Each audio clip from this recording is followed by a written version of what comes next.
বন্ধুরা, আপনারা দেখতে পাচ্ছেন যে ব্রয়লার বাচ্চা, এটি কিন্তু একদিনের বাচ্চা। এটা এই কিছুক্ষণ আগে আসছে। তো এখানে দেখেন যে বাচ্চাকে রাখা হয়েছে ব্রুডিং যেটাকে বলে আর কি।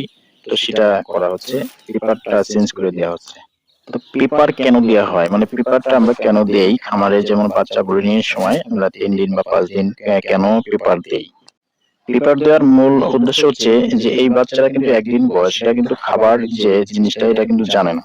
তো আমরা পেপারটা দেই মূলত খাবারটা যাতে ওরা খায়, এই পেপারের উপরে খাবার ছিটিয়ে দিই। এদেরকে খাবার চিনানোর জন্য মূলত যে খাবার দেওয়া হয়। তবে বন্ধুরা, এই পেপার কিন্তু আমাদের সবসময় খেয়াল রাখতে হবে যেন বেশি সময় না থাকে, মানে ভিজে না যায়।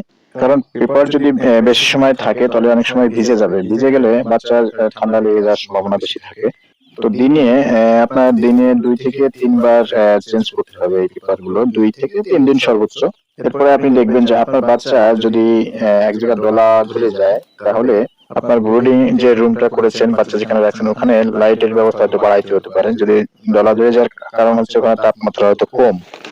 এরপরে আপনার এই যে ব্রুডিং যে 3 দিন বা 5 দিন করা হয়, এখানে কিন্তু এই জায়গা থেকে কিন্তু বাচ্চার গ্রোথ নির্ধারণ হয়। এখান থেকেই কিন্তু বাচ্চার বেড়ে ওঠার সমস্ত সম্পর্ক কিন্তু এইখান থেকেই সৃষ্টি।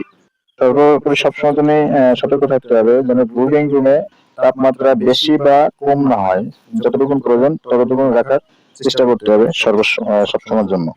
এবং আপনার দেখবেন যে বাচ্চার রোগ প্রতিরোধ ক্ষমতা কিন্তু এখন থেকেই বাড়াইতে হবে। আপনি যদি বাচ্চা বড় হয়ে গেলে রোগ প্রতিরোধ ক্ষমতার জন্য ওষুধ মেডিসিন খাওয়ান, তখন কিন্তু ততটা কাজ করবে না। এখন থেকে একে রোগ প্রতিরোধ ক্ষমতা বাড়ানোর জন্য এরকে যে মেডিসিন প্রয়োগ করার দরকার, নিয়ম মাফিক সেই মেডিসিন গুলো আপনারা প্রয়োগ করবেন।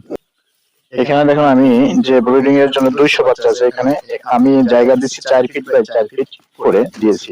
ভিডিওটি ভালো লাগলে চ্যানেলটি সাবস্ক্রাইব করে পাশে থাকবেন।